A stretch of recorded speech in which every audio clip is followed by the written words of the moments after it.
Assalamualaikum warahmatullahi wabarakatuh.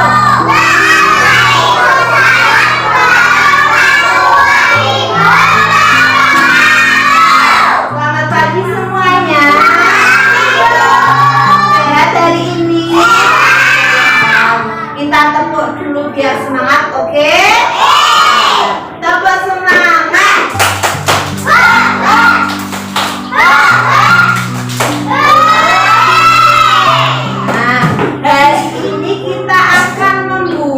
Keyakinan kelas. Apa namanya?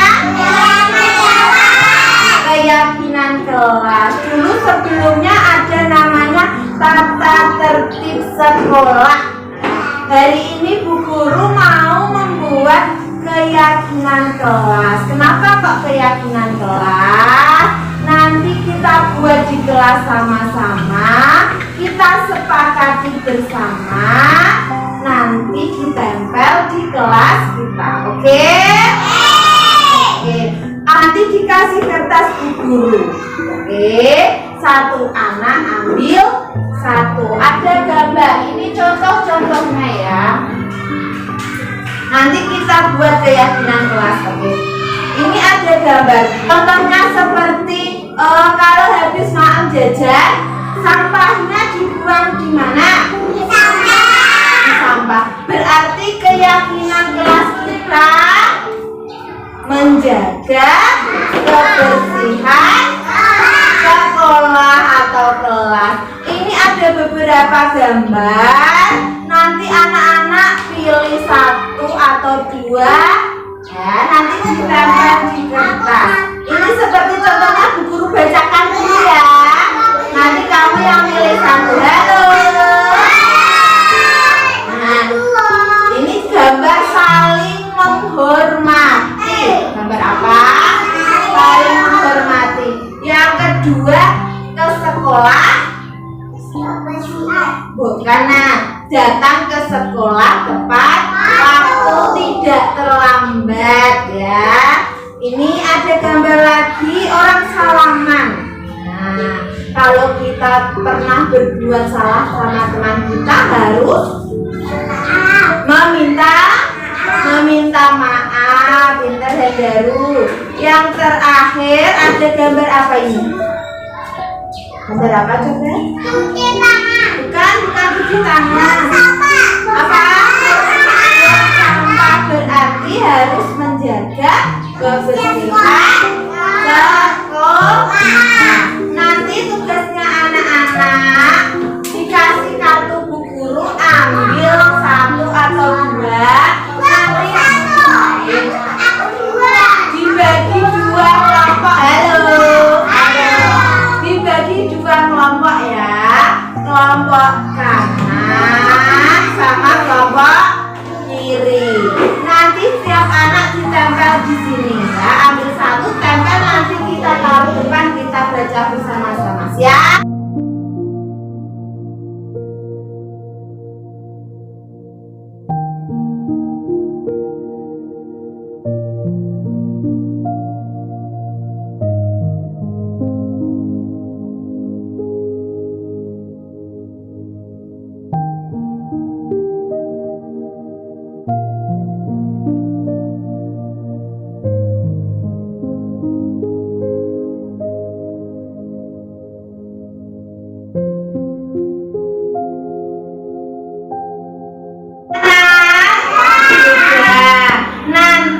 Perwakilan satu kelompok maju ke depan membawa hasil diskusinya hari ini ya. Yuk coba yang kelompok kelompok kiri dulu.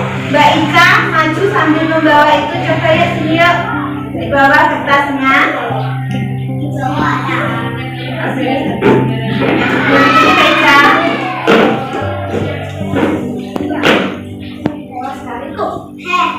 Hasil diskusi dari kelompoknya Mbak Ica. Coba Mbak Ica bisa dijelaskan.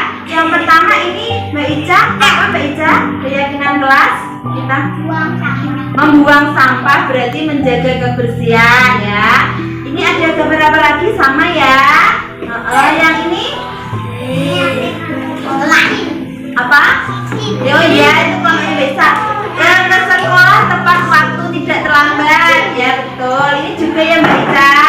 Ini apa Mbak Ica? Jatuh. Berarti kalau ada temannya yang jatuh kita harus apa Mbak Ica? Apa? Menolong. Ini dari kelompoknya Mbak Ica. Terima kasih Mbak Ica, boleh duduk kembali. Sekarang kemudian yang kelompoknya Mas Alif. Ya, perhatian Mas Alif, maju ke depan. Kertasnya di bawah nah. Ini ada dari kelompoknya Mas Alif. Coba Mas Alif bisa dijelaskan. Ini ada gambar apa Mas Alif? Oh, orang jatuh ditolong, berarti kalau ada yang teman jatuh saling menolong. Yang kedua, ini Mas Alif di sana ini. Oh, saling menghormati. Yang ketiga ini Mas Alif gambarnya kebalik ya. Sampah berarti menjaga kebersihan sekolah. Yang ini gambarnya sama. Silakan ditambah berapa tulis Mas Alif.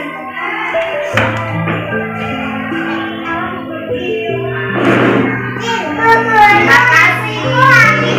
Kita sudah mendapatkan hasil diskusi dari dua kelompok. Yang ini kelompoknya Mbak Ica, yang ini kelompoknya Mas Alif. Ayo kita cari kesamaannya ya. Di sini ada gambar saling menghormati. Ada? Ada. Yuk kita tempel dulu. Satu, berarti keyakinan kelas kita. Yang pertama ada saling menghormati. Yang kedua ada gambar buang sampah. Ini ada gambar buang sampah. Ada, berarti menjaga kebersihan sekolah. Dulu tempel lagi ya. Gak apa-apa.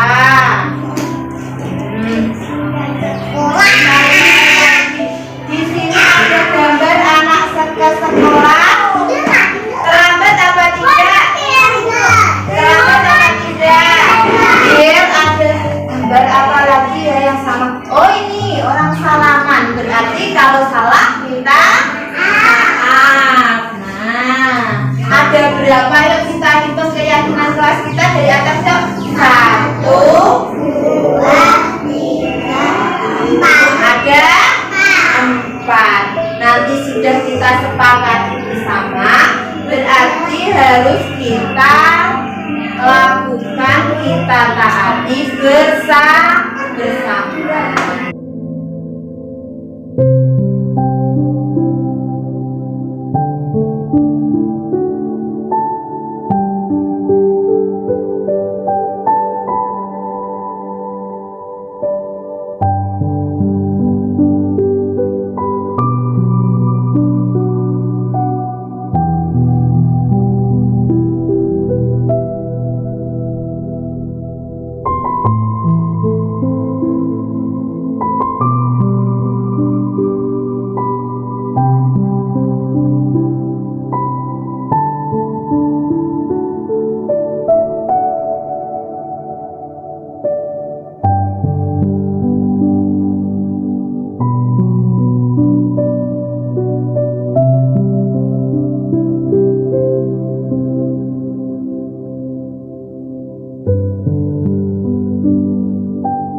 Assalamualaikum warahmatullahi wabarakatuh. Selamat pagi Bu Mul. Waalaikumsalam warahmatullahi wabarakatuh. Semoga baik. Sehat Bu Mul? Alhamdulillah sehat. Pagi ini saya menghadap ke jenengan mau membicarakan tentang aksi nyata bagian dari tugas saya sebagai calon guru penggerak di akhir modul 1.4 tentang budaya positif. Saya kesini mau minta izin kepada Bu Mul selaku kepala sekolah saya untuk mengadakan sosialisasi tentang penerapan budaya positif kepada teman-teman rekan-rekan guru yang lainnya supaya mereka dapat menerapkannya di kelas masing-masing. Jadi tujuan saya kesini pagi ini menemui Bu Mul itu apakah Bu Mul memberikan izin kepada saya untuk melakukan kegiatan tersebut. Iya Bu Bai, saya persilahkan untuk melaksanakan tugas itu. Semoga saja nanti dalam melaksanakan tugas itu nanti bisa memperlancar Bu Bai dalam menjalankan tugas sebagai guru penggerak dan bisa bermanfaat bagi sekolah serta guru dan bisa guru nanti bisa menerapkan di kelas masing-masing. Dan saya mengucapkan terima kasih, saya orang tua di sini selaku kepala sekolah hanya bisa berdoa semoga kegiatan ini bermanfaat dan berjalan dengan baik. Terima kasih Bu Mul atas kesempatan dan waktunya untuk mengadakan kegiatan ini. Nanti saya akan rapat dengan rekan guru yang lainnya untuk menentukan jadwal pelaksanaan kegiatan tersebut. Terima kasih Bu Mul. Assalamualaikum.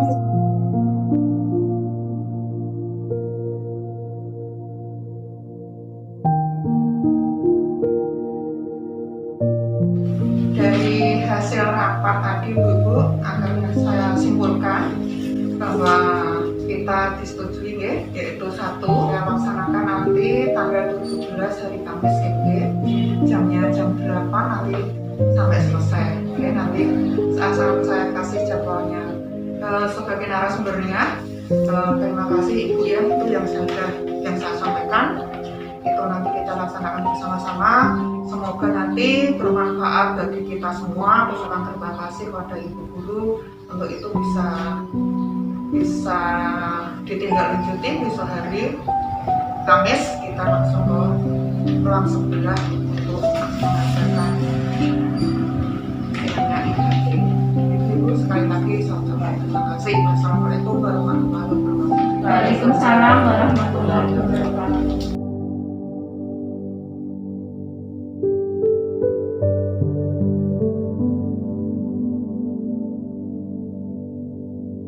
Assalamualaikum warahmatullahi wabarakatuh. Waalaikumsalam warahmatullahi wabarakatuh. Terima kasih kepada ibu-ibu guru TK Pamucisari Pakis yang telah menyempatkan waktunya untuk mendengarkan kita saling berbagi ya, saling belajar. Pada tahap ini saya akan menyelesaikan tugas saya sebagai calon guru penggerak angkatan 7 Kabupaten Pati. Tugas saya adalah menyebarkan pemahaman budaya positif kepada rekan guru di komunitas belajar saya, yaitu di TK Pamucisari Pakis.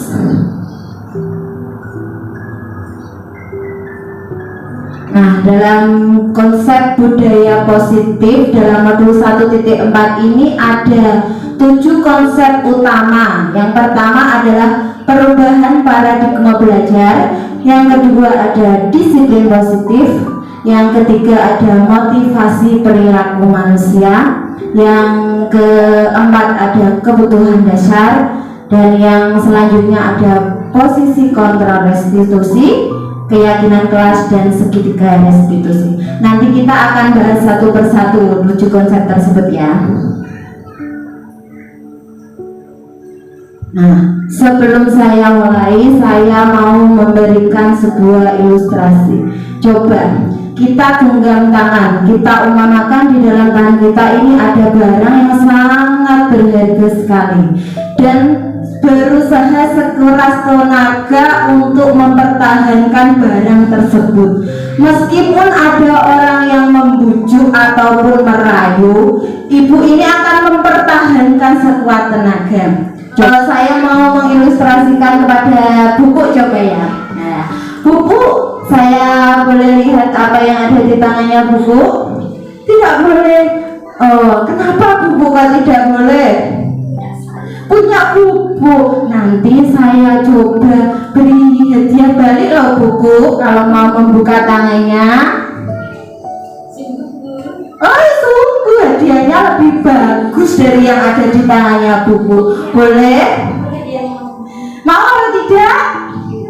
Tidak boleh. Nah, dari ilustrasi tersebut kita dapat belajar bahwa yang mengontrol diri kita adalah diri kita sendiri. Tidak ada pengaruh dari orang lain, tidak ada bujukan dari orang lain. Kalaupun kita mau untuk membuka tangan kita, berarti kita mengizinkan diri kita untuk dikontrol, ya, mengizinkan orang lain. Kalau kita tidak mengizinkan, pastinya kita tidak akan membuka genggaman tersebut. Nah, ilusi-ilusi tersebut bahwa guru dapat mengontrol murid itu adalah salah besar. Jika murid menepati atau mengerjakan tugas yang diberikan oleh guru, berarti mereka mengizinkan dirinya untuk dikontrol. Kalau dia tidak mengizinkan, berarti bahwa tidak akan terpenuhi. Selanjutnya adalah penguatan positif, itu akan menguatkan karakter dan bermanfaat, itu juga salah besar. Penguatan positif maksudnya seperti bujukan, hadiah. Nah, itu namanya penguatan positif. Itu malah justru akan mematikan kreativitas anak, karena anak akan bergantung terhadap hadiah ataupun sogokan, bujukan ataupun segala macam. Dan yang terakhir adalah orang dewasa. Ilusi bahwa orang dewasa bisa memaksakan kehendak mereka, itu juga salah. Wong di somasakno salah. Nah, yang mengontrol diri kita adalah diri kita sendiri. Tidak ada yang bisa mengontrol diri kita. Lanjut. Yang pertama kita membahas tentang pembelajaran dengan paradigma baru. Pembelajaran dengan paradigma baru adalah pembelajaran yang dirancang berdasarkan minat anak, kebutuhan anak. Pembelajaran yang sekarang lebih dikenal dengan pembelajaran berdiferensiasi, ya, yang lagi ngetren. Apa sih pembelajaran berdiferensiasi itu? Pembelajaran yang memenuhi kebutuhan anak. Kebutuhan anak TK itu apa ya? Yang satu pastinya bermain. Maka pembelajaran harus dirancang sesuai dengan minat anak, yaitu bermain sambil belajar, sehingga terwujud profil pelajar Pancasila. Ada berapa dimensi profil pelajar Pancasila? Ada 6. Ada lagunya ya, kita nyanyi dulu ya. Pelajar Pancasila beriman dan bertakwa kepada Tuhan Yang Esa dan berakhlak mulia, berkebinekaan global, gotong royong mandiri, kreatif dan bernalar kritis. Nah, tujuan dari pendidikan di Indonesia adalah terwujudnya profil pelajar Pancasila. Dalam dunia pendidikan kita mengenal sebagai tokoh pendidikan Indonesia yaitu Ki Hajar Dewantara dengan trilogi pendidikannya, ya. Trilogi pendidikan ing ngarsa Sang Tulodo, ing madya mangun karsa, tuturi handayani. Apabila kita di depan, maka kita harus memberikan contoh yang baik untuk anak-anak. Apabila kita di tengah, kita harus bisa memotivasi anak untuk maju dan berkembang. Dan apabila kita di belakang, kita harus bisa mendorong anak. Nah, Ki Hajar Dewantara juga punya istilah pendidikan. Saya tahu istilah ini juga belajar di modul ini ya Bu. kita mengenal bahwa teori-teori anak itu terlahir bagaikan apa biasanya yang sudah terkenal? Terlahir seperti kertas kosong, ya betul sekali. Tapi menurut Ki Hajar Dewantara itu adalah salah besar. Anak terlahir bukan dari selembar kertas yang kosong. Anak terlahir sudah ada coretan-coretan. Tapi coretan tersebut belum tebal, urung kandel. Tugas kita sebagai guru adalah menebalkan, cuma ngandeli, tidak menulis apa-apa, cuma menebalkan goresan-goresan tersebut. Jadi watak atau karakter anak itu sudah ada dalam diri mereka. Tugas kita hanya dapat menuntun agar mereka tidak kehilangan arah. Lanjut ya. Nah, selanjutnya adalah disiplin. Kalau kita mendengar kata disiplin pasti ujung-ujungnya kepatuhan, patuh, manut, madep, tapi tidak ikut moratorium.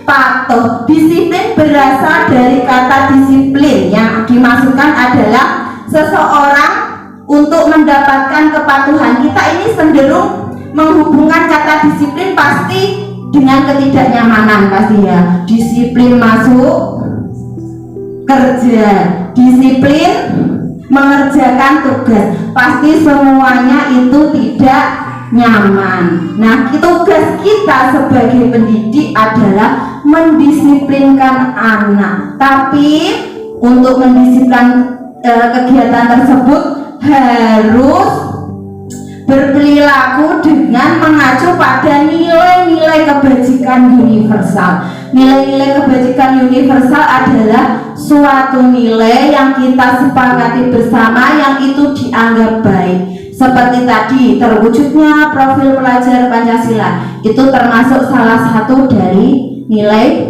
kebajikan. Nah, biasanya guru kan banyak memberikan bujukan, sogokan. Itu betul apa salah, Bu? Salah, nanti yang muncul adalah motivasi ekstrinsik namanya. Nanti kita bahas satu persatu, bukan motivasi intrinsik.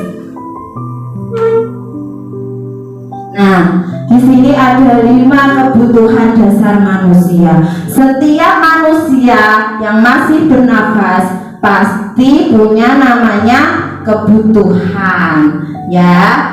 Setiap tindakan manusia itu pasti memiliki tujuan. Kalau ibu-ibu semua bertindak melakukan sesuatu pasti punya tujuan, dan tujuannya itu salah satu adalah untuk memenuhi kebutuhan dasar manusia. Yang pertama adalah kebutuhan untuk bertahan hidup. Ini berkaitan dengan kebutuhan makan, minum, tempat tinggal, seperti kebutuhan fisiologis dan psikis. Yang selanjutnya adalah kebutuhan kasih sayang dan rasa diterima, seperti membutuhkan perhatian dari orang lain, diterima di kelompoknya, bergabung bersosialisasi dengan orang lain. Itu kebutuhan kasih sayang dan rasa diterima. Yang selanjutnya adalah penguasaan. Nah, penguasaan ini berkaitan dengan keinginan untuk dianggap berharga, memiliki sesuatu kuasa, ya. Selanjutnya adalah kebebasan. Pasti setiap manusia ingin memiliki kebebasan. Guru juga ingin memiliki kebebasan dan terkenal dengan istilah merdeka mengajar dan belajar. Merdeka apa? Merdeka belajar ya, Bu? Merdeka belajar dan merdeka mengajar. Yang terakhir adalah kesenangan. Kebutuhan ini berkaitan dengan kesenangan. Tadi saya sudah singgung bahwa kebutuhan anak adalah bermain, dan itu harus dipenuhi semuanya, harus seimbang. Nah, di sini ada contoh kasus. Namanya Bu Ambar, guru kelas kelompok A1. Sedang bingung karena salah satu muridnya yang bernama Doni di kelas A telah datang dan mengeluhkan bahwa Doni ini merebut bekal temannya. Nah, kira-kira dari kasus ini kita dapat analisis satu persatu. Apabila Doni menjawab ketika ditanya Bu Amber kenapa merebut bekalnya, karena dia lapar, maka kebutuhan yang ingin dipenuhi Doni adalah kebutuhan kenapa ya tadi ya, kita kembali ke awal ini, kebutuhan untuk bertahan hidup.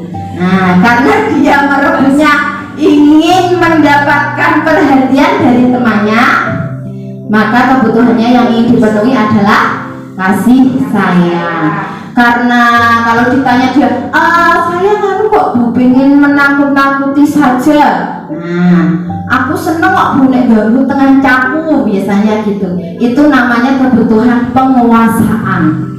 Lagi kalau Doni ditanya, saya bosan Bu dengan bekal yang dibawakan mama saya. Nah, itu berarti kebutuhan kesenangan. Ada 5 kebutuhan dasar yang harus kita ketahui.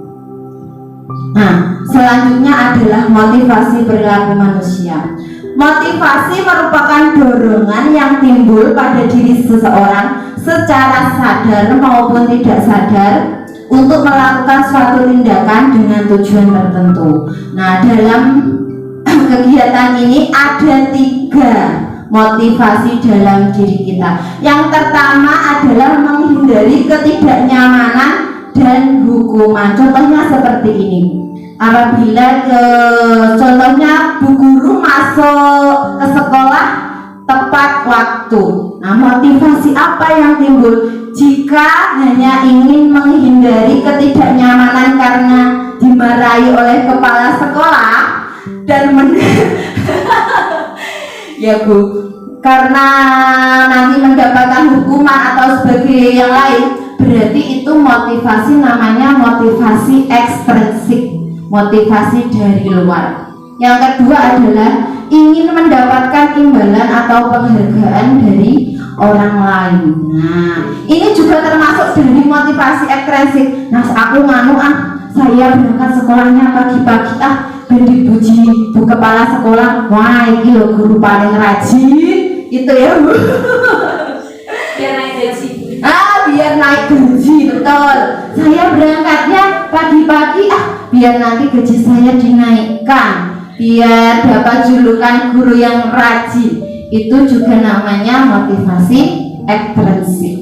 Yang terakhir adalah menghargai nilai-nilai kebajikan diri sendiri. Nah, yang harus kita tanamkan adalah yang terakhir ini, motivasi intrinsik, menghargai, meyakini bahwa itu adalah kewajiban kita. Kita yakini kita sebagai seorang guru harus datangnya tepat waktu, nggak usah digeremengi kepala sekolah, dinaikkan gajinya, tidak perlu. Yang harus kita tanamkan adalah motivasi intrinsik. Nah, di sini selanjutnya ada konsep disiplin dengan identitas gagal. Ada namanya hukuman dan penghargaan. Ini dengan identitas gagal. Hukuman itu biasanya sifatnya yang pertama adalah menyakitkan, baik itu fisik maupun psikis. Hukuman bisa berupa verbal, kata-kata, ataupun tindakan, ya. Dan membuat murid itu tidak nyaman pastinya, bisa-bisa membuat murid itu takut, wedi, jadi gak mau gelem sekolah lagi. Yang kedua adalah penghargaan. Penghargaan ini juga tidak efektif, Bu. Penghargaan ini bisa merusak hubungan. Biasanya yang satu diberi, satu tidak, pasti akan menimbulkan namanya kecemburuan sosial, ya. Selanjutnya ada namanya konsekuensi dan restitusi. Dalam modul ini, konsep disiplin dengan identitas sukses adalah konsekuensi dan restitusi. Tetapi murid menjadi taat peraturan, dan restitusi yang terakhir adalah dengan identitas sukses. Nanti kita akan bahas apa itu restitusi. Intinya restitusi adalah pilihan untuk menyelesaikan masalah, bukan paksaan dari gurunya, pilihan tersebut dari anak tersebut nanti dijalankan bersama-sama. Kurang lebihnya seperti itu. Nanti kita bahas di slide selanjutnya. Nah, ini ada restitusi. Restitusi adalah proses menciptakan kondisi bagi murid untuk memperbaiki kesalahan mereka sehingga mereka bisa kembali pada kelompok mereka dengan karakter yang lebih kuat. Ciri-ciri restitusi adalah yang pertama, bukan menebus kesalahan tapi belajar dari kesalahan. Yang selanjutnya, memperbaiki hubungan. Dengan restitusi pasti nanti akan terjadi hubungan yang baik antara murid dengan murid, murid dengan guru, ataupun sebaliknya. Tawaran bukan paksaan. Tadi saya sudah jelaskan bahwa restitusi itu adalah sebuah tawaran, bukan paksaan sepihak dari bu gurunya saja. Kita lanjut ya Bu. Nah, ini perbedaan antara hukuman, konsekuensi, dan restitusi. Contoh kasusnya, siswa sering terlambat masuk sekolah. Kalau hukuman seperti ini, contohnya siswa datangnya terlambat, disuruh hormat kepada bendera selama 1 menit. Itu namanya hukuman, baik fisik maupun psikis. Kalau konsekuensi, bisa jadi kesepakatan itu sudah kedua belah pihak, bisa diartikan namanya peraturan sekolah ataupun tata tertib sekolah. Nah, siswa nanti kalau jam istirahat dilarang istirahat dulu, mengerjakan tugas yang tertinggal. Nanti setelah itu bisa istirahat, itu konsekuensi. Kalau restitusi, guru biasanya menanyakan keyakinan kelas, apa yang mereka yakini dan kesepakatan yang telah dilakukan, terus mencari solusi atas masalah tersebut. Nah, ini ada 5 posisi kontrol restitusi. Nanti kita bahas satu persatu.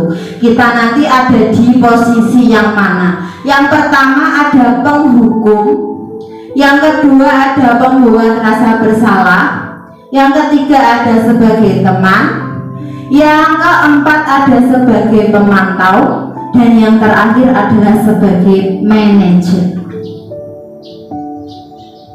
Penjelasannya seperti ini. Kalau penghukum itu sudah seperti tadi ya Bu di awal, kita memberikan hukuman baik itu verbal maupun secara fisik. Kalau pembuat bersalah biasanya dengan kata-kata seperti ini, kamu kok gitu sih, membuat ibu kecewa. Nah, dengan nada lembut ya. Pada posisi ini biasanya guru akan bersuara lembut ya, dan membuat orang lain itu tidak nyaman, merasa rendah diri. Kata-kata yang keluar dari guru lembut, jadi membuat anak itu tidak rendah diri, tidak nyaman. Yang ketiga adalah teman. Pada posisi teman ini, guru tidak akan menyakiti murid baik verbal maupun psikis, tetapi tetap berupaya mengontrol murid melalui persuasi atau ajakan. Nanti ada videonya supaya lebih paham. Yang ketiga adalah pemantau. Pemantau berarti mengawasi. Nah, ini adalah posisi yang harus kita terapkan sebagai pemantau ataupun manajer. Pemantau ini biasanya sudah tertanam peraturan-peraturan sekolah seperti itu, berarti harus dijalankan. Dan manajer, pada posisi manajer ini guru mempersilahkan murid untuk mempertanggungjawabkan perbuatannya dengan pilihan-pilihan tadi ya. Untuk lebih jelasnya nanti kita lihat videonya. Nah, ini kata-kata yang biasanya digunakan dalam posisi kontrol. Kalau penghukum, coba berdiri di depan kelas. Kalau membuat rasa bersalah, berapa kali ibu harus memberitahu kamu? Kamu selalu saja mengecewakan ibu. Dan teman, ayo dong ikuti aturan sekolah, tolong bantu ibu. Kata-kata biasanya yang sering diucapkan seperti ini. Kalau pemantau, kamu sudah melanggar peraturan sekolah, kamu tahu apa peraturannya? Nah, kalau manajer, apakah kamu tahu kesalahanmu? Kira-kira apa yang kamu akan lakukan untuk memperbaiki kesalahan ini. Nah, ini ada video tentang posisi kontrol ya.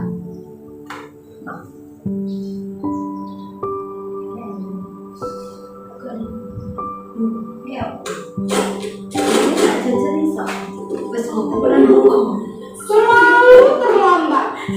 Ini adalah posisi sebagai penghukum. Maaf Bu, saya Apa? Apa coba? Alasan kamu apa lagi? Kapan sih kamu tidak terlambat? Malas sekali ya kamu jadi anak. saya Dasar pemalas. Gak kapok-kapok sih kamu. Sudah berapa kali terlambat? Sana, kamu keliling lapangan basket 2 kali. kenapa saya harus keliling lapangan basket Bu? Kenapa? Kamu melawan ibu. Berani-beraninya jawab. Sudah terlambat, masih berani jawab nggak? Sekarang keliling lapangan basket 5 kali sekalian. Biar kapok. Cepat. Pergi sana ke lapangan basket. Ini adalah posisi pembuat rasa bersalah.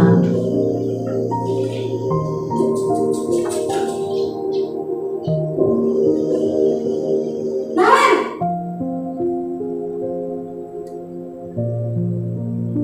Selamat pagi Bu. Naren, kamu kenapa terlambat lagi, nak? Ya Tuhan, Naren, kamu senang ya bikin ibu susah ya? Kalau kamu terlambat lagi, nanti ibu yang ditegur bapak kepala sekolah, nak. Disangka ibu tidak bisa membina kamu. Duh, gimana ini? Maaf Bu, Duh, Gusti Naren, kamu suka ya kalau ibu tegur bapak kepala sekolah? Terus, sekarang ibu harus tulis apa ini di buku absen? Ini kamu sudah sering terlambat loh. Ibu harus apa coba? maaf Bu, maaf sekali. Ya sudah, lain kali jangan bikin ibu susah lagi ya nak ya. Ibu tidak akan kuat lagi kalau kamu begini terus. Bisa jantungan kalau ibu tegur bapak kepala sekolah. Sana cepat ke kelas. Maaf ya Bu, maaf sekali. Ini adalah posisi teman.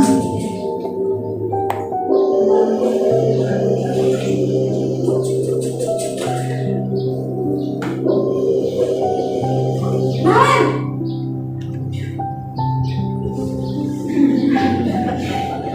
Selamat pagi Bu. wah, sudah jam berapa ini nak? Terlambat lagi ya sayang. Iya Bu, habis ibu saya lupa bangunkan saya Bu. Kamu malah menyalahkan ibu kamu. Kamu bukannya anak yang larinya paling kencang. Kok terlambat sih? Iya Bu, saya memang terlambat bangun tadi.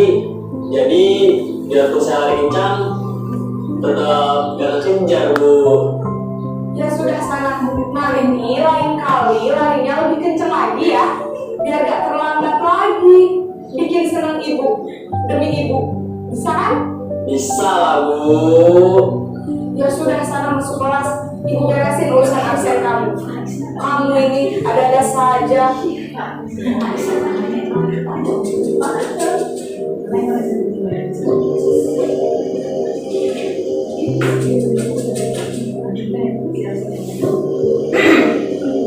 Naren,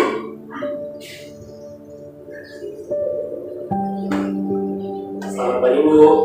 Naren, apa peraturan sekolah kita tentang jam berapa kita harus masuk sekolah, nak? Kita harus di sekolah jam 7 Bu. Iya betul, sekarang sudah jam 7.20. Naren sudah tahu konsekuensinya jika terlambat hadir. Paham Bu, saya harus tinggal kelas pas jam istirahat selama 20 menit. Iya benar, konsekuensinya demikian. Jadi nanti jam 9.30 pas istirahat, kamu harus tinggal di kelas, kerjakan tugas tambahan untuk ketertinggalan kamu, ya? Baik Bu. Yang terakhir adalah posisi manajer. Ini yang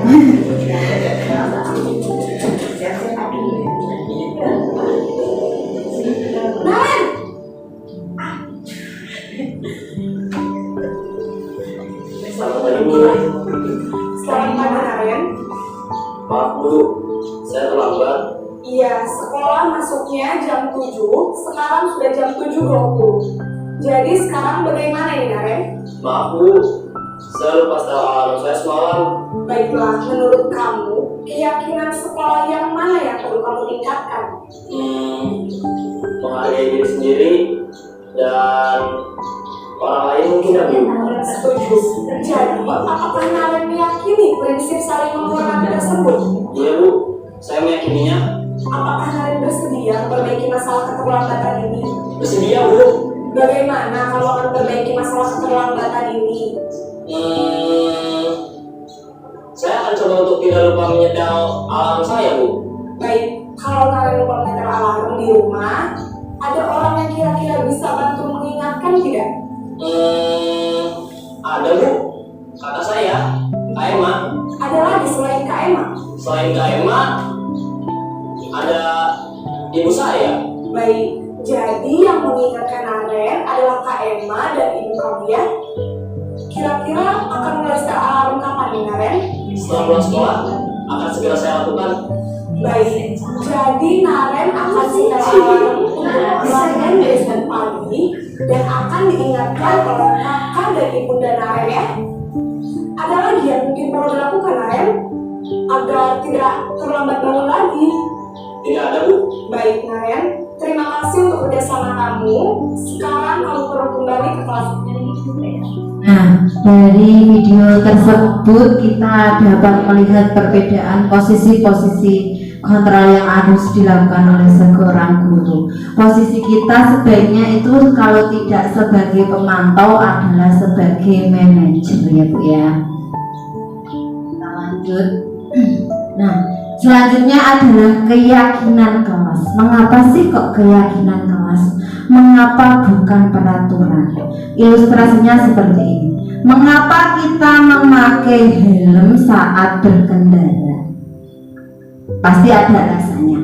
Kalau alasannya kita takut ditilang oleh Pak Polisi, berarti itu namanya peraturan. Kita takut akan peraturan. Kalau kita meyakini bahwa memakai helm itu adalah merupakan untuk keselamatan diri kita, berarti itu namanya keyakinan. Jadi pembedanya seperti itu ya, antara keyakinan dan peraturan. Ini kemarin saya praktekkan bersama anak-anak kelompok A adalah membuat keyakinan kelas di kelas kelompok A2 karena saya bertugas di A2. Yang pertama saya akan menjejak pendapat dengan kemarin saya membagikan kertas karena anak TK kan belum bisa menulis kalimat yang panjang. Jadi saya bagikan kertasnya, ada beberapa pilihan.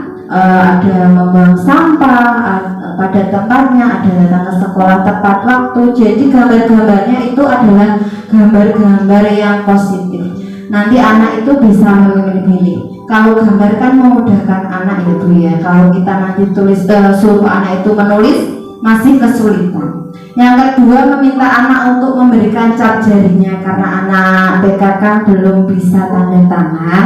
Jadi saya kemarin itu menyuruh mereka untuk cap jari jempol di kesepakatan kelas yang keyakinan, bukan kesepakatan ya, keyakinan kelas yang telah kita buat. Dan yang terakhir adalah menempelkan keyakinan tersebut di dalam kelas untuk dijalankan bersama. Jadi yang untuk membuat keyakinan kelas, ruang lingkupnya adalah kelas dahulu, baru nanti kita ke keyakinan sekolah. Nah, ini kemarin yang sudah kami buat. Yang pertama ada saling menghormati. Yang kedua minta maaf bila berbuat salah. Yang ketiga menjaga kebersihan lingkungan sekolah. Yang terakhir ada datang ke sekolah tepat waktu. Saya kasih gambar-gambarnya biar memudahkan anak-anak untuk mengingat.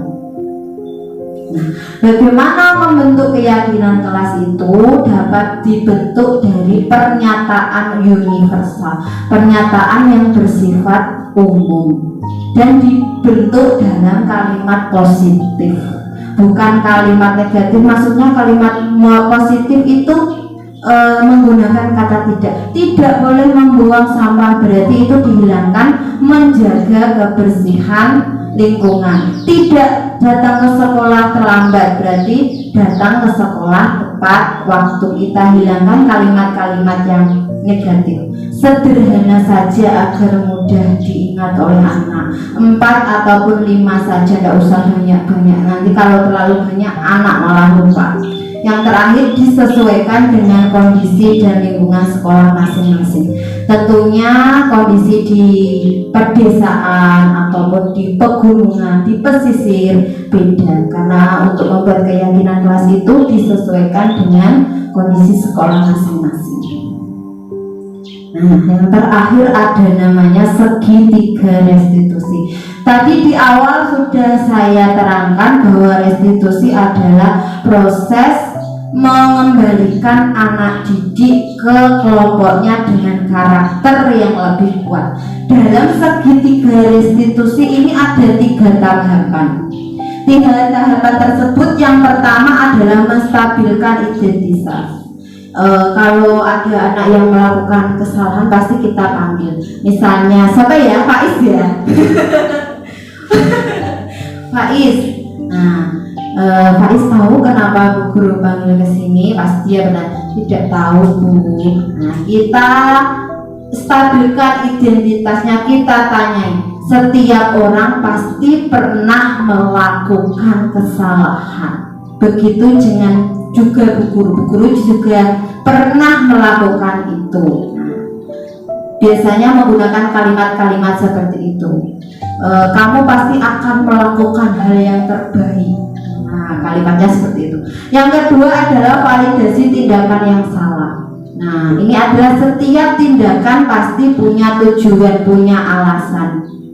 Kita tanyai, kamu pasti punya alasan mengapa melakukan hal seperti itu. Misalnya Faiz tadi, karena saya dipukul Rian dulu, Bu.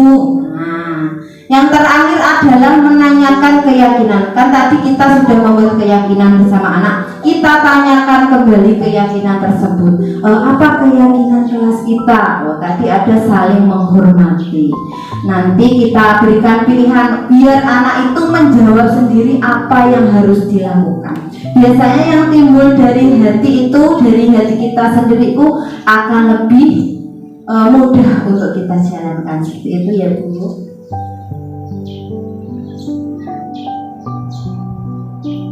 Nah, ini adalah penutup. Kesimpulan dari semua 7 konsep tadi, dalam menerapkan program disiplin positif, hendaknya guru memiliki standar kepribadian, profesional, dan sosial yang baik, di mana guru mampu berefleksi pada posisi kontrolnya saat ini. Bagaimana perjalanan dirinya sebagai seorang among. Kalau di sini contohnya posisi manajer yang menuntut murid-murid agar menjadi insan yang mandiri, merdeka, dan bertanggung jawab menurut standar nasional pendidikan. Nah, dari kegiatan rangkaian tadi ada disiplin positif, ada restitusi, semuanya itu kita kembalikan ke guru masing-masing, bahwa guru harus memiliki kepribadian yang baik ya. Sebelum saya tutup, adakah yang mau bertanya atau saling sharing pengalaman satu sama lain? Oh sudah paham ya. Baiklah, demikianlah kegiatan menyebarkan disiplin positif ke TK Pamujisari. Saya kurang lebihnya mohon maaf apabila ada tutur kata saya yang kurang berkenan di hati ibu-ibu semua. Wabillahi taufiq wal hidayah. Wassalamualaikum warahmatullahi wabarakatuh. Waalaikumsalam warahmatullahi wabarakatuh. Terima kasih.